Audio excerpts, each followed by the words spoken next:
Sophia Hayes gripped the leash tightly, her fingers trembling slightly as Max, her 7-year-old German shepherd, trotted beside her. The sun was just beginning to set, casting a warm, golden glow over their affluent suburban neighborhood. Everything seemed peaceful, but deep down, Sophia knew the tranquility was temporary. It was just a week ago that her mother had passed away from cancer. And now Max was her only real comfort. Max had been her mother's dog first. When her mother had passed, Max seemed to understand, staying close to Sophia through the nights of sleeplessness and grief. They had become inseparable, a quiet pair trying to navigate the heavy silence her mother's absence left behind. Sophia adjusted her hoodie, wrapping it tighter around her slender frame, hoping the chill in the air would settle her nerves. She missed her mother. She missed the softness of her voice, the way her mother's laughter used to fill the house with light. "Come on, Max," she whispered, her voice barely above the wind's hum as they walked down the paved sidewalk. Max's paws clicked against the pavement rhythmically, almost like a beat keeping her company, reminding her she wasn't alone. Suddenly, a sharp voice interrupted the peace.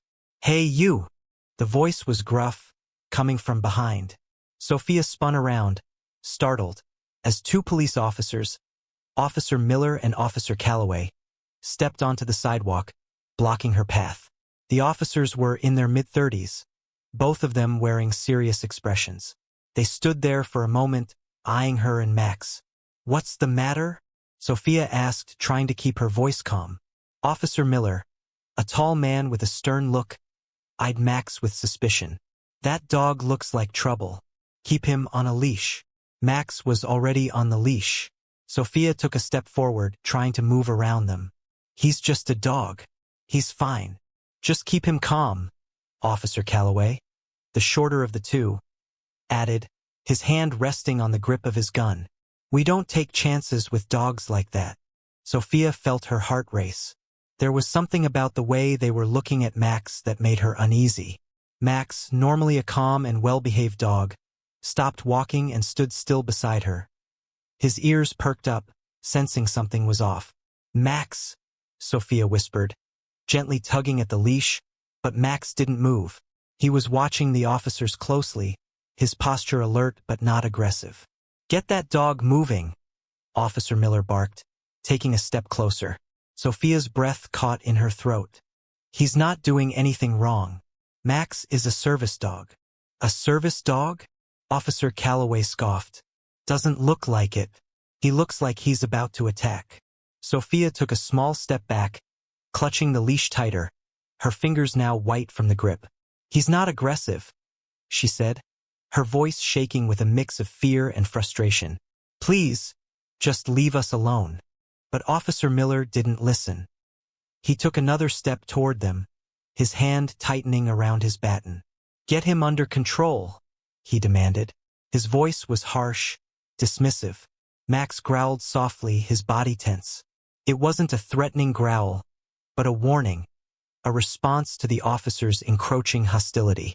Before Sophia could even react, Officer Calloway pulled out his gun. "Step away from the dog," he shouted, pointing it toward Max. "No!" Sophia cried, rushing forward, her hand reaching out for Max's collar. "Stop! He's not!"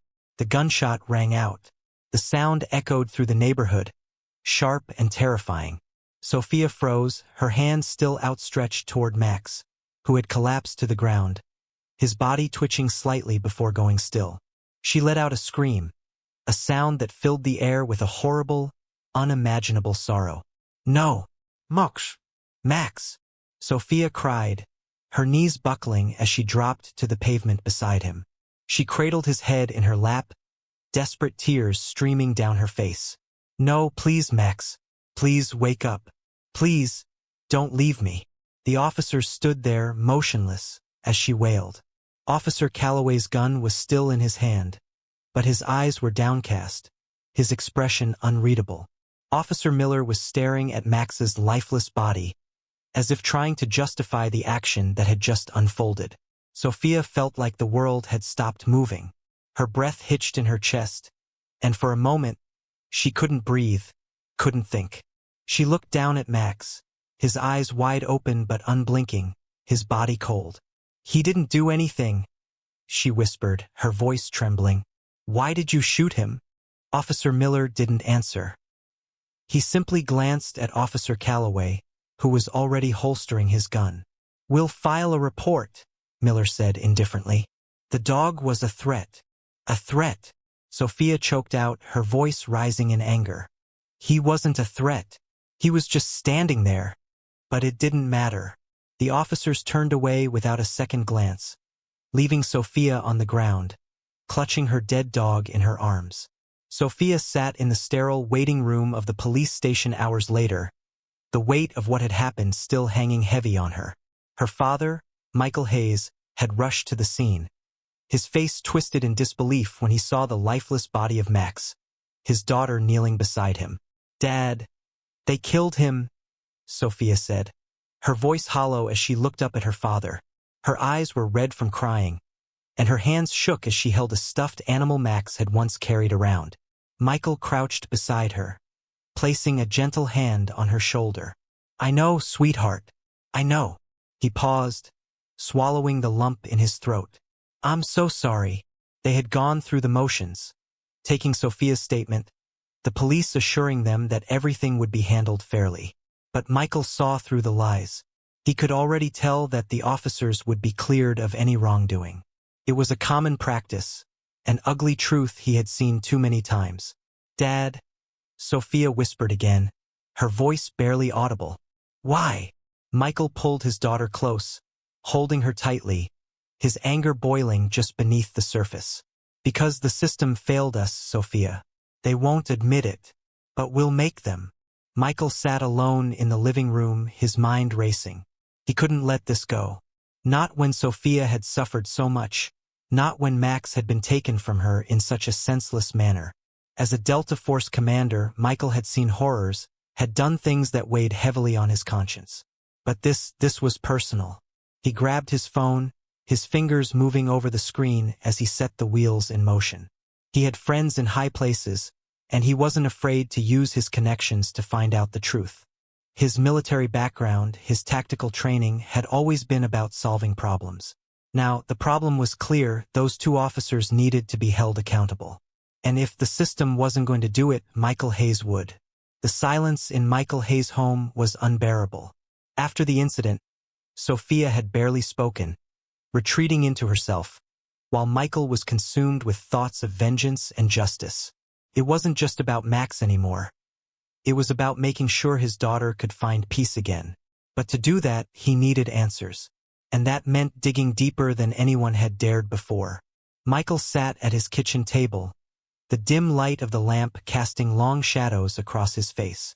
His fingers tapped the surface of his phone, scrolling through his contacts, reaching out to old military contacts, private investigators, anyone who might have information on Officer Miller and Calloway. He was a man of action. He had been trained to track, to observe, to make decisions quickly in life-threatening situations. But this was different. This was personal. He dialed a number, waiting as the line rang. When the voice on the other end picked up, Michael's tone was low, controlled, like it always was in high-stakes situations. "Hey, it's Michael. I need some information on two officers, Miller and Calloway. They're involved in an incident, a shooting. I need everything, background, anything unusual, complaints."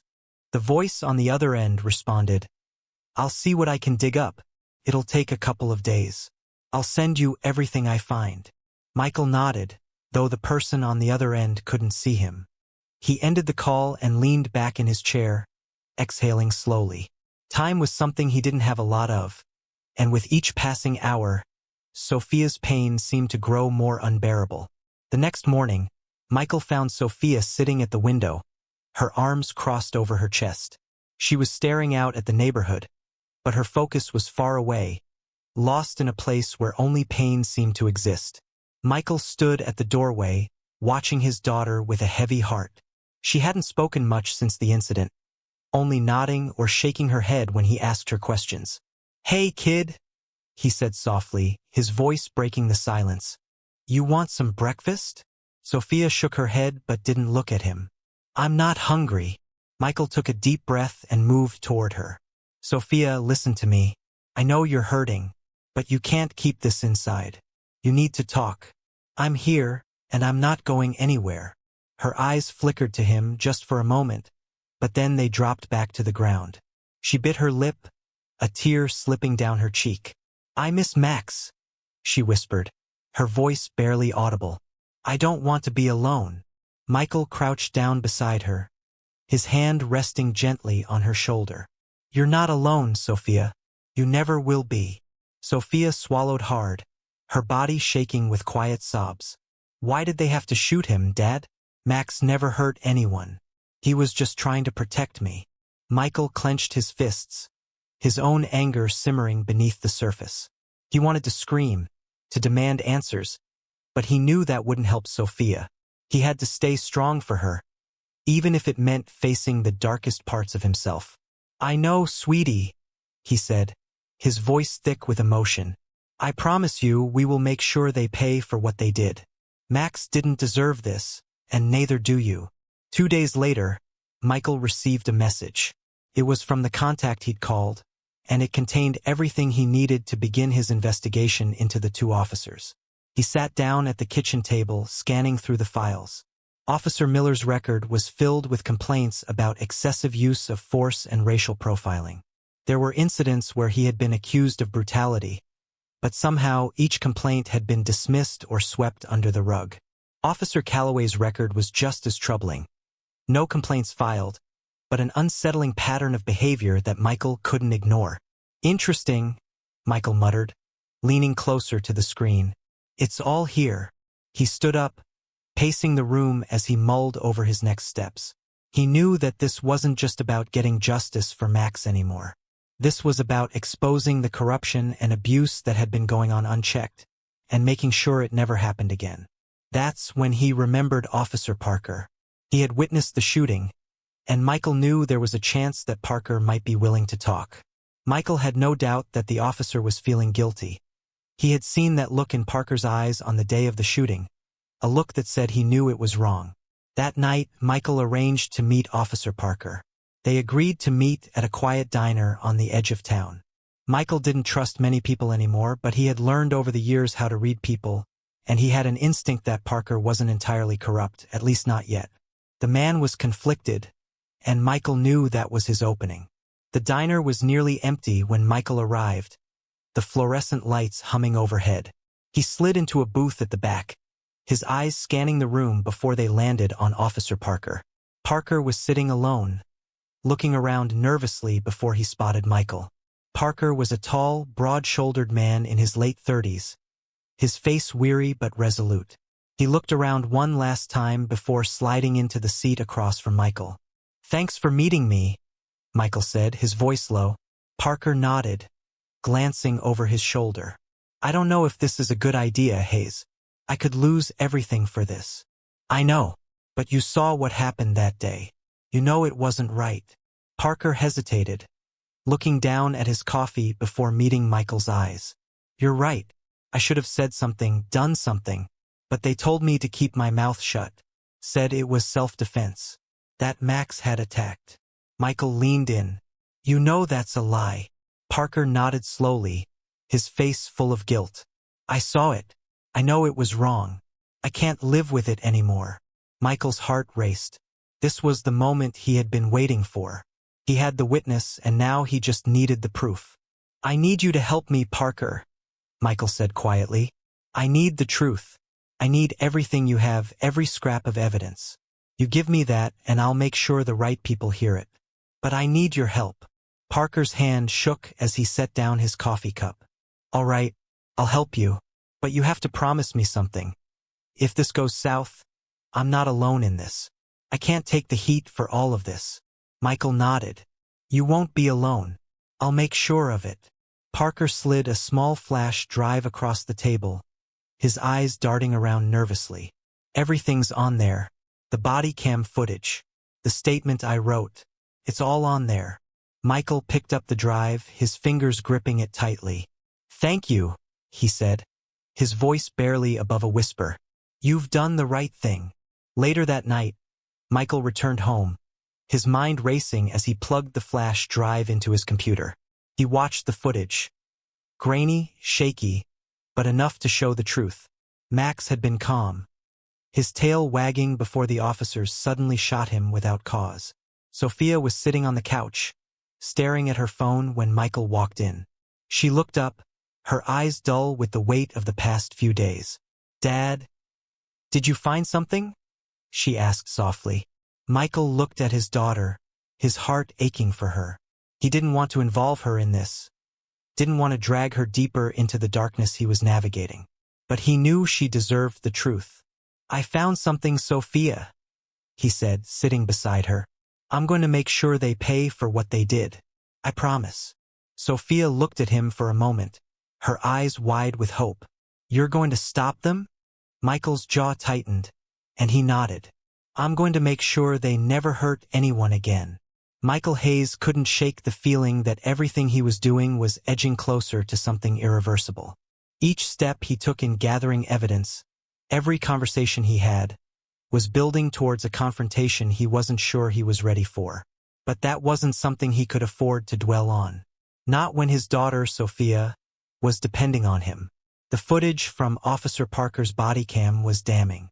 It clearly showed Max as a calm and well-behaved service dog, never threatening, not even showing aggression. But the officer's version of events remained untouched. The narrative they spun of Max being an immediate threat to their safety was still being pushed in the media. Michael had to act fast. He needed something more to force the authorities into taking action. Sophia had fallen asleep in her room, exhausted from the emotional toll of the last few days. Michael's eyes flicked toward the closed door to her bedroom, his heart heavy. He hadn't seen her laugh in days. He had failed her. He couldn't afford to fail her again. Not now. Michael stood up from the kitchen table, the flash drive still in his hand, and made a decision. He wasn't going to wait for the slow grind of the legal system to take its course. He was going to confront Officer Calloway directly. Michael knew it wasn't going to be easy, but he wasn't backing down. Calloway had been the one to pull the trigger, and Michael wasn't going to let him hide behind a badge anymore. He checked the clock. It was late, but he couldn't wait. He grabbed his jacket, his face set in stone, and left his home without a second thought. Michael arrived at Calloway's apartment around midnight. The complex was quiet, the usual noise of neighbors and traffic absent. He stood outside Calloway's door, his fist clenched tightly around the flash drive. His mind raced with the images of his daughter's tear-streaked face, of Max's cold, lifeless body. He wasn't just doing this for justice, he was doing it for Sophia, for the family he swore to protect. He rang the doorbell, the sound echoing in the empty hallway. The door creaked open, and Calloway's face appeared in the dim light. "Who the hell are you?"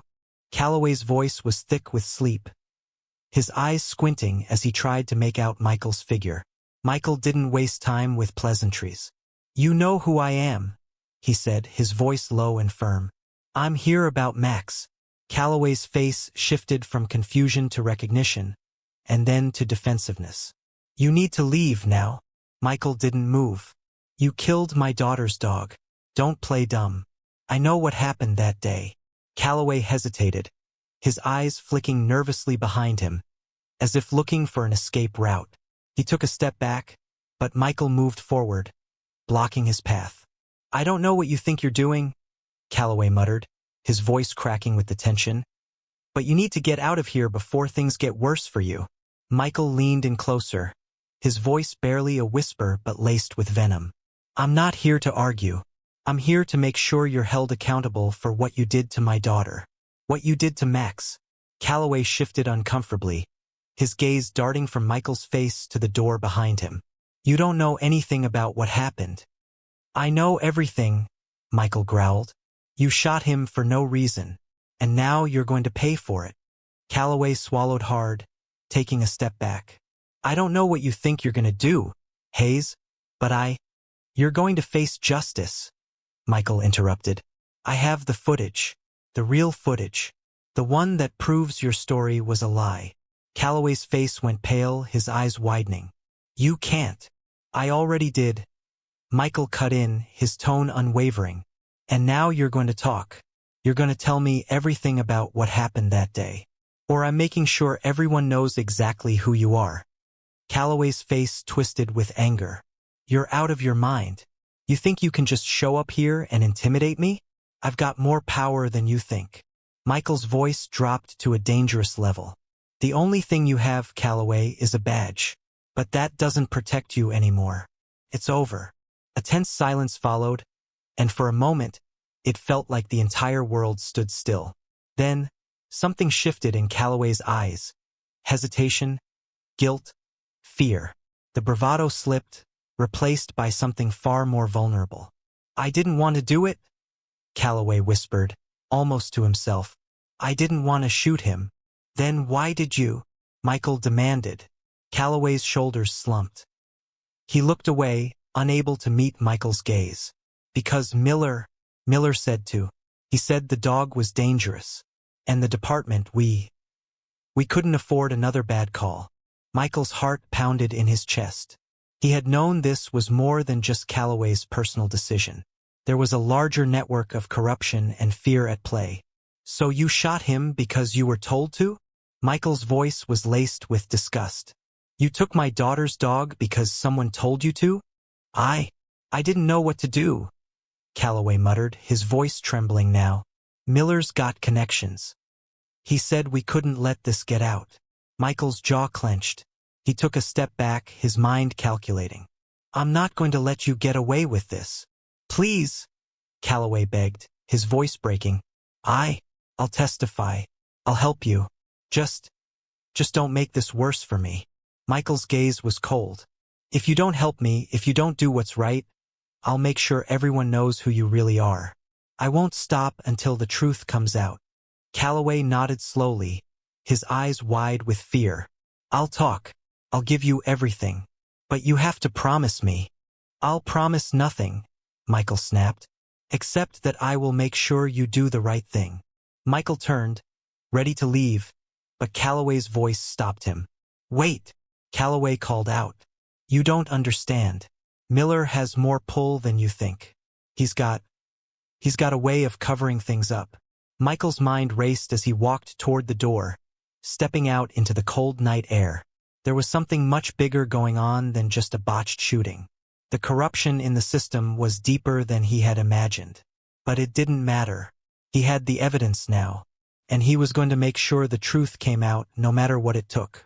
Back home, Sophia was awake in her room, tossing and turning in her bed. Michael could hear her soft sobs through the walls. His heart clenched. He walked into her room, kneeling beside her bed. Sophia, he whispered softly, brushing her hair away from her face. She looked up at him, her eyes red. Dad, I'm scared. Michael took her hand gently. I know you are, sweetheart, but you're not alone. We're going to get through this. Together. Sophia's gaze met his, and for the first time in days, she looked at him with something like hope. Do you really think we can make them pay, Dad? Michael nodded slowly. Yes, I do. We will. And with that, Michael knew that whatever it took, whatever risks he had to take, he would do it. For Sophia. For justice. Michael Hayes had no more time to waste. The information he had gathered from Officer Calloway, along with the body cam footage from Parker, had given him enough to move forward.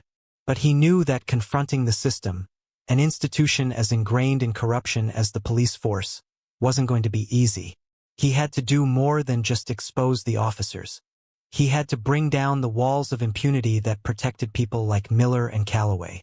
The police force, the media, and the district attorney had all done their part to ignore the truth. Now it was time for Michael to make sure that the truth couldn't be ignored anymore. The following days were a whirlwind. While Michael worked tirelessly, piecing together evidence and building his case, Sophia struggled to cope with the weight of everything. Her PTSD had only worsened since Max's death. The flashbacks were relentless. The sudden appearance of a police car or even the sight of someone in uniform would send her into a spiral of panic. One afternoon, Michael found her curled up on the couch, her face buried in her hands as silent tears soaked her cheeks. Sophia, he called softly, sitting down beside her. She flinched, and then slowly looked up at him, her eyes filled with a mix of fear and frustration. I'm sorry, Dad. I'm just so scared. I don't want to be around cops anymore. What if they come after us? What if they hurt you too? Her voice cracked with the weight of her words. Michael's heart broke at the sight of his daughter, so fragile and terrified. He gently placed his hand on her shoulder, his thumb brushing against her skin in a gesture of reassurance. I'm not going to let anything happen to you, Sophia, he said firmly. We'll make sure that this doesn't happen to anyone else. I promise. Sophia looked up at him, her voice barely above a whisper. How? How are we going to stop them? Michael's grip tightened, his resolve hardening. By exposing them. By showing the world who they really are. They won't hide behind their badges anymore.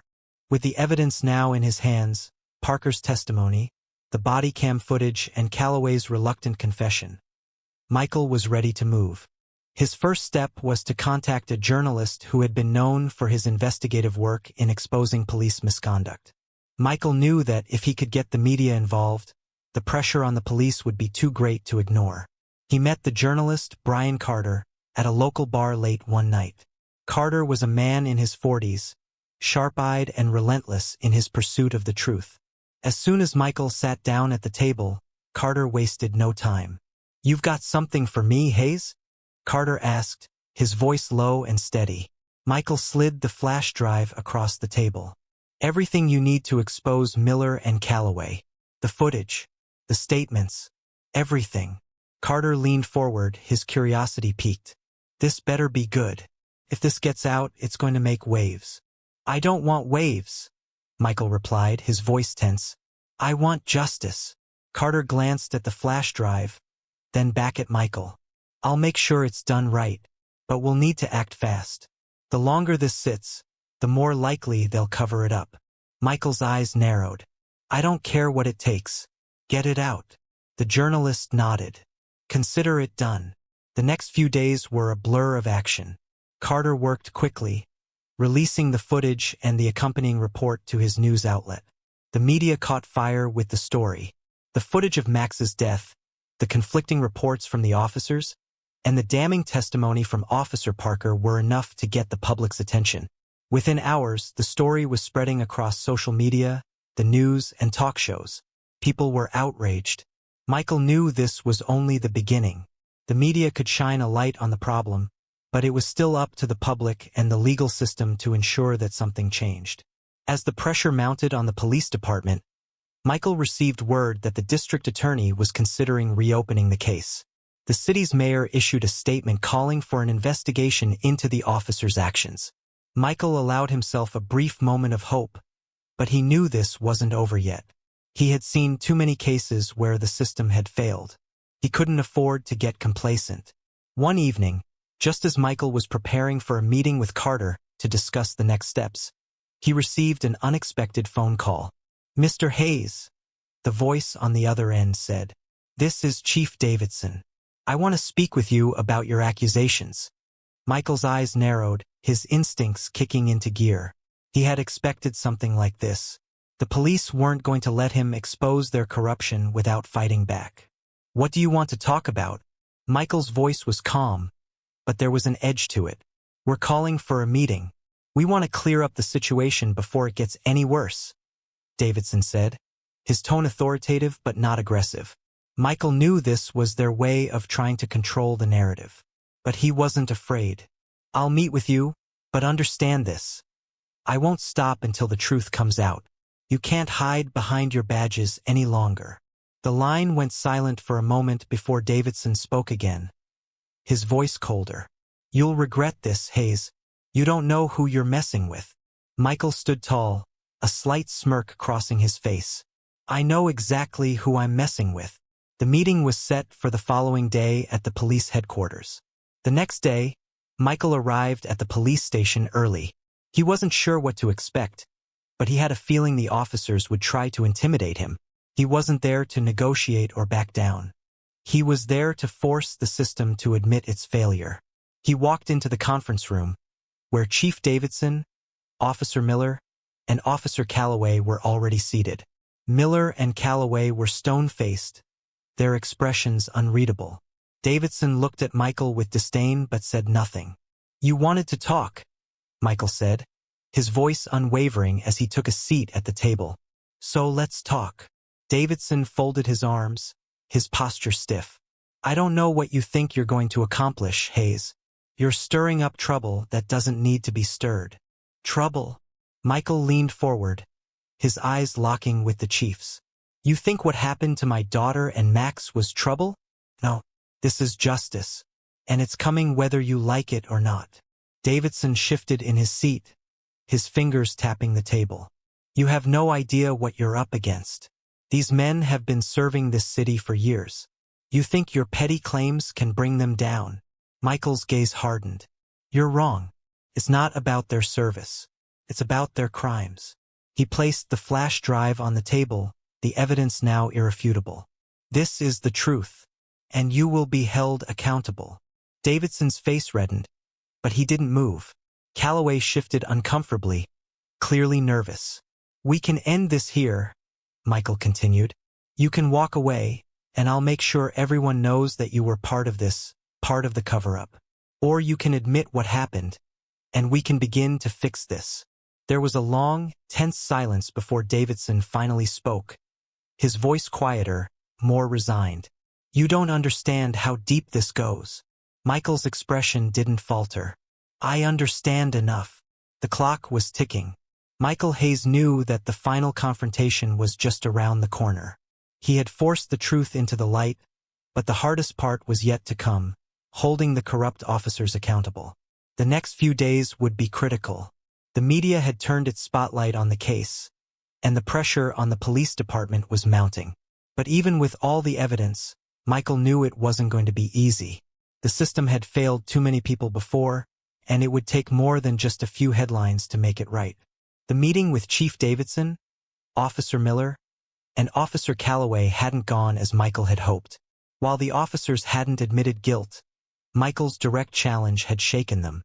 After the confrontation, Davidson had refused to back down in public, but Michael knew things had shifted. The media coverage of the shooting had taken on a life of its own, the public outcry growing louder with every passing hour. There was no way the police could continue to ignore the truth.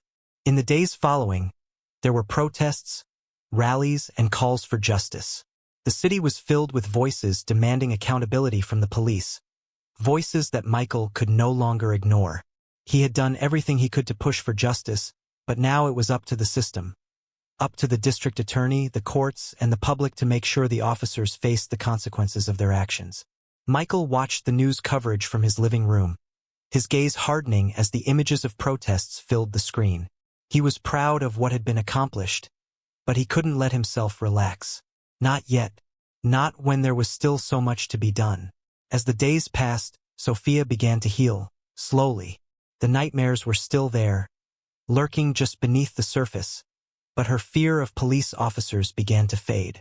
She was finally able to talk about what had happened, about Max, and about the pain she'd been carrying inside. She had spent so much time hiding from the world, afraid to trust anyone. But with her father's support, she was finding her way back. One evening, Michael walked into her room to find her sitting on the floor, surrounded by papers and drawings. She looked up when he entered, a small smile on her face.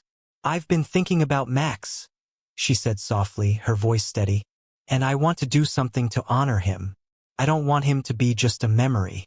I want to make sure other kids have dogs like him, dogs that help them feel safe." Michael's heart swelled with pride. Sophia had always been strong, but now he saw a new resilience in her. It was as if the loss of Max had lit a fire in her, pushing her to do something good in the world. "That's a beautiful idea, Sophia," he said, sitting beside her on the floor. "Max would be proud of you.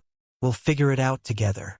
As he spoke, Michael knew that they were both beginning to heal piece by piece.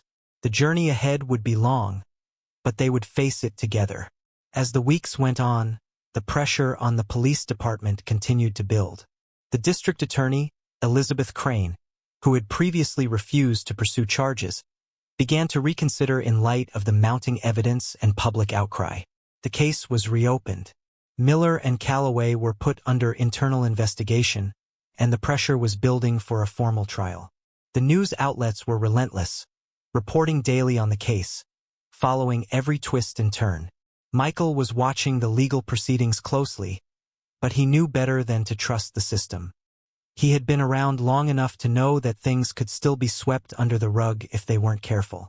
One afternoon, Michael met with Elizabeth Crane in her office, sitting across from her as she went over the details of the case.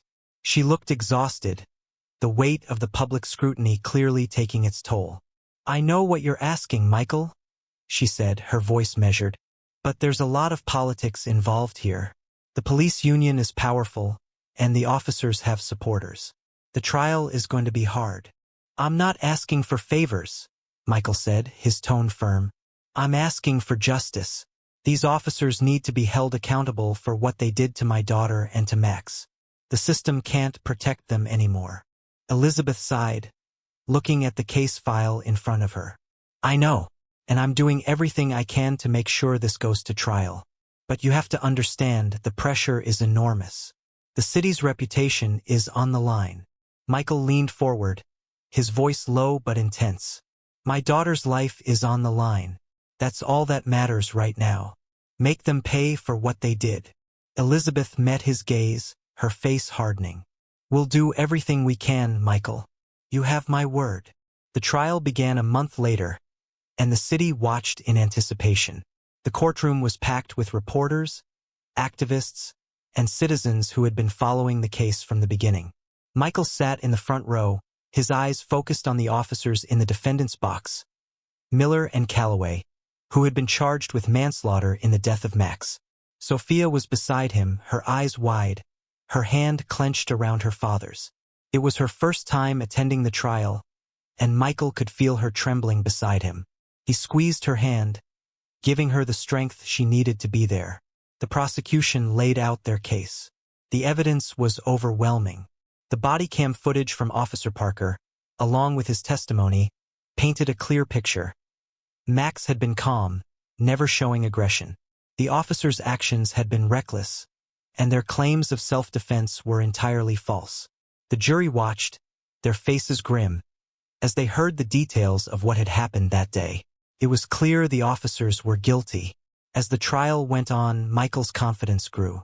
The prosecution had a strong case, and the public had already seen the truth. He had worked hard to make sure the officers couldn't hide behind their badges any longer. Finally, the verdict came.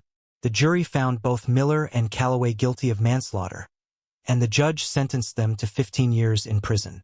The courtroom erupted in applause as the news hit, but Michael sat still, the weight of the moment sinking in. Sophia looked up at him, her face pale, but her eyes filled with a quiet sense of relief. "We did it, Dad," she whispered. Michael nodded, his heart heavy with the knowledge that justice had been served, but also knowing that no amount of punishment could bring Max back. In the months that followed, the city began to heal, but so did Michael and Sophia. The public outcry had led to deeper discussions about police reform and the need for greater accountability. The trial had shown a light on the corruption within the department, but it had also sparked change. Sophia continued to grow stronger, using her pain to fuel her advocacy for animals and children in need. She became involved in organizations that trained service dogs for children with PTSD, hoping to ensure that other kids had the same support Max had given her. Michael, while still carrying the weight of his past, began to find peace. The justice he had fought so hard for had been won. He could look at his daughter and know that, even though they had been through something unimaginably painful, they had come out the other side stronger. In the quiet moments, as he watched Sophia laughing with a new puppy she had adopted, Michael knew they had both found their way back to each other. And for the first time in a long time, they were both looking forward to the future. This story delves into the pursuit of justice, resilience, and accountability in the face of systemic corruption. It follows the emotional and intense journey of Michael Hayes, a father who seeks to hold the police officers responsible for the unjust killing of his daughter's service dog, Max. Through relentless determination and moral courage, Michael forces the system to confront its failures, showing that truth, no matter how buried, can eventually be unearthed. The story highlights how one individual's pursuit of justice can challenge the status quo and bring about real change. It also underscores the importance of standing up for what's right, even when the odds seem impossible. This story serves as a powerful reminder that standing up for justice is crucial, especially in a world where corruption and abuse of power can go unchecked. It shows the importance of holding those in positions of authority accountable for their actions, particularly when innocent lives are affected. The bond between a father and daughter, the healing from trauma, and the bravery in facing overwhelming odds are central themes. Ultimately, the story encourages us to fight for what is right, speak the truth, and never lose hope in the face of adversity. We want to hear your thoughts. If this story moved you, please like the video, leave a comment with your emotions, and share it with those who need to hear it. Your interactions are a huge motivator for us to continue creating more powerful and meaningful stories. Don't forget to subscribe to our channel to stay updated with the next inspiring stories that you won't want to miss. Your support means the world to us, and every like, comment, and share helps us improve and bring you more impactful content. Thank you for being a part of this journey. Once again, thank you from the bottom of our hearts for watching and supporting us. We hope this story resonated with you, and we look forward to sharing more moving and impactful content with you in the future. Stay tuned, and take care.